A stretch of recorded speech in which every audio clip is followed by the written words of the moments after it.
With the coming of the major theatrical release of the film Fatima, whose release date has been pushed back until August 14th due to the current crisis, an interesting story has come out related to it that will challenge many people. A documentary has been announced that will be released by a major mainstream, as yet unnamed television network to coincide with its release. That documentary will cover one of the most controversial aspects of the Fatima message, one that comes with explosive allegations about the third secret of Fatima and the church's reaction to the message. I have that story for you today, and here is my disclaimer. The documentary makes a claim that I am not ready to endorse.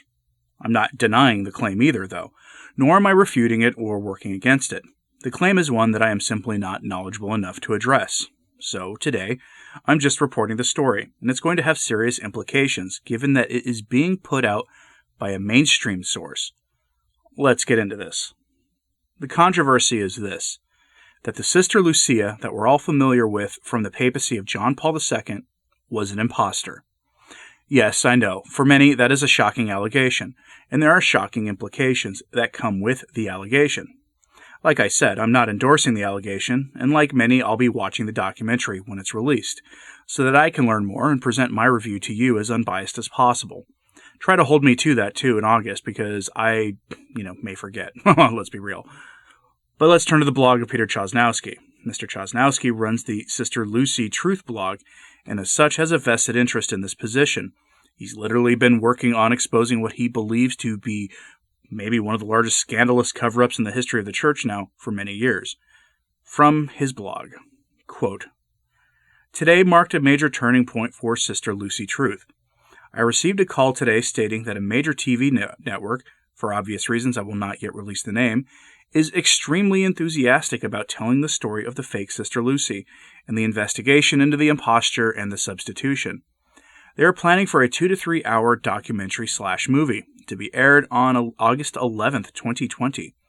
Significance of the date, other than being the feast of St. Philomena, is that they are hot to have it come out 3 days before the big Fatima movie that is scheduled to be released, held back due to the current crisis, on August 14th, 2020. With this documentary/movie, the cover-up of the disappearance of Sister Lucy dos Santos of Fatima and the subsequent distortion of the entire Fatima message would no longer be possible. The case would be before the entire world, and the Vatican would be pressured to come up with answers. Also, the documentary will include new investigatory work that will be done during the filming of the documentary/movie itself. This will include professional investigators interviewing and questioning major figures related to this case and scientific/medical experts that have looked at and evaluated all of the relevant evidence." End quote. If you're lost, here's the basic thesis. The Sister Lucia that we saw around John Paul II in the 2000s. The Sister Lucia who signed that weird document that says that heaven accepted John Paul II's consecration of the world that was done instead of the consecration of Russia. That Sister Lucia was an impostor, replaced by the Vatican or one of its agents with an actress or some other figure. Much of this allegation is based on this image, which shows Sister Lucia as she looked in her youth, next to Sister Lucia much later in life. People have noted that she looks remarkably different in the two pictures, which, to be fair, people look different as they age. Just look at this picture of this elderly or older celebrity today next to one of their youth. But this picture and pictures like it have fueled a great deal of confusion, fueled by the internet and its ability to promote all kinds of ideas. Again, I'm not endorsing the claim. I'm almost as new to the idea as many of you are. I've heard about it, but never really looked deep into it. But let's get into this a bit further. I'm not a Sedevacantist, but I'll be using a Sedevacantist source for this, the only one that I have any real trust in. So let's turn to Novus Ordo Watch, who has the story. Quote, "A mainstream media documentary will make the general public aware of the fact that there now exists scientific proof that the woman paraded around by the Vatican II Church as Sister Lucy was not in fact the true Sister Lucy to whom Our Lady of Fatima had appeared in the first half of the 20th century. In other words, the true Sister Lucy was permanently replaced by an impostor beginning around 1960. What happened to the real Sister Lucy? Did she die? Was she murdered? What about the impostor? What is the true identity of that woman? Who is she? Most of all, what was the motive for the substitution? These questions and many more will surely be asked, and perhaps answered to an extent, in the mainstream media documentary. End quote. The article goes on to point out that this would put a lot of pressure on the Vatican to come up with answers to uncomfortable questions, which they don't need right now due to the scandals they're dealing with already. But I disagree. I think they'll just ignore this as a wild, shall we say, hypothesis of secretive plans, as if the people pushing it are wearing hats made of tinfoil. That's how I deal with it if I were covering up something like this, and that assumes that the current people running the Vatican even know about it, as they've mostly displayed a remarkable lack of interest in Fatima in general. See the alleged reaction to the president of Russia when he allegedly requested the consecration be done when he visited Rome a few years ago. But let's continue with the Novus Ordo Watch article. Quote, "It's important to understand that the Sister Lucy impostor thesis is not a mere hypothesis, theory, or speculation. Rather, it is supported by overwhelming scientific evidence, attested to by numerous independent experts who have no dog in this fight. The evidence is properly documented and comes with sworn testimony. The scientists are willing to stand behind it with their names and credentials, which have been published and can be verified. In other words, we are not talking about a bunch of laymen sitting around their computer screens comparing earlobes, pontificating on facial features, or speculating about dental work." End quote. And there is apparently scientific evidence to at least fuel the speculation, if not support the claim. Chosnowski's blog has cataloged this evidence over the years, and he's got quite the list. The categories of evidence include facial analysis, plastic surgery reports, forensic art, handwriting analysis, dental reports, photographic evidence, and an ophthalmology report that is apparently coming soon, all analyzed by credentialed experts who apparently have, again, no dog in the fight in themselves. These scientists all come from different backgrounds in different places in the U.S., and as far as I can tell, none of them are even Catholic. Back to the Chosnowski blog. He says of these experts that they have nothing to lose by making their statement. Quote, "The scientists and experts commissioned also have public professional reputations on the line.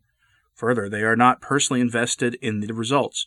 All of them were given this material for analysis without any explanation of the desired results. They were simply asked to analyze and deliver the conclusions based on their own expertise or technological equipment. They all independently came to the same conclusion. There are two individuals. The most critical response, however, is that we received results that we did not expect or want, such as the iProbe lab or the handwriting analysis of the third secret. If we had simply paid off these experts, as some critics have cynically claimed, then all the results should be in our favor. The fact that not everything lines up as we had hoped or expected is further proof of their objectivity." End quote. As you can imagine, the allegation is an extremely divisive one, and it makes a controversy around it make the debates around the legitimacy of Francis and the legitimacy of the resignation of Benedict XVI look like nothing in comparison, because if it were to turn out to be true, then it begs a lot of questions about John Paul II. Benedict XVI, who, as you'll recall, prior to becoming Pope in 2005, had served faithfully in the John Paul II papacy for pretty much its entirety, and he has let slip before that the revelations of Aki to Japan were essentially the third secret, as well as the contents of the third secret apparently containing references to an evil council. And, what we got in 2000 didn't exactly reflect what Benedict himself said publicly when pressed about this.